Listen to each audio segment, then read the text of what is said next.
Hi, good morning. Okay, ano po ba ang messages ni God today from Mass? Okay, first message ni God sa atin is number one, dependence on God. He will provide for you. Okay, siguro lahat naman tayo nahihirapan ngayon sa mga sitwasyon natin sa buhay. Lahat tayo, syempre, mas gusto natin mas kumita tayo na mas malaki, magkaroon tayo ng more financial stability, or kung hindi man sa finances, siguro sa ating mga love life, sa ating mga buhay, sa ating mga stress, gusto natin na maging maayos po yun at mawala na po yun. So, sinasabi ng Diyos ngayon sa atin na mag-depend tayo sa Kanya. Kasi, ipro-provide niya talaga yung needs natin lagi.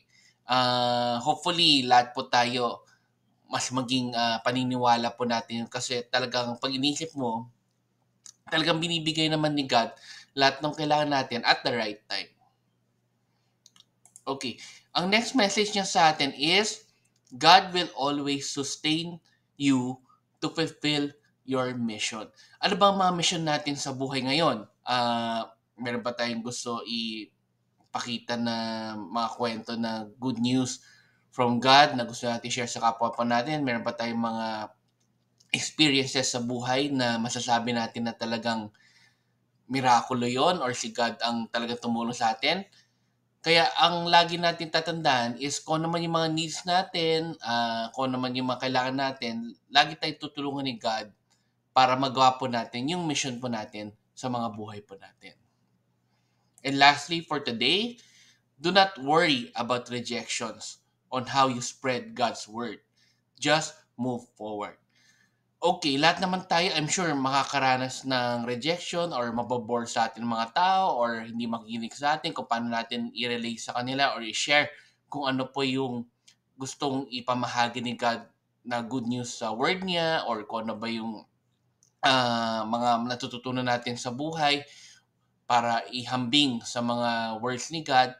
Huwag tayo siguro mawala ng pag-asa na i-reject tayo ng mostly ng lahat ng tao kasi hindi naman lahat sila ay nakafocus kay God or ayaw naman nila yung mga ganun topic. So, maging kumbaga magkaroon lang tayo ng patience na to move forward at lagi po tayong huwag magsasawa to spread the word of God sa mga tao na talagang gustong marinig po ito. At hopefully, mas marami pang tao ma-realize na talagang maganda rin talaga ang word ni God.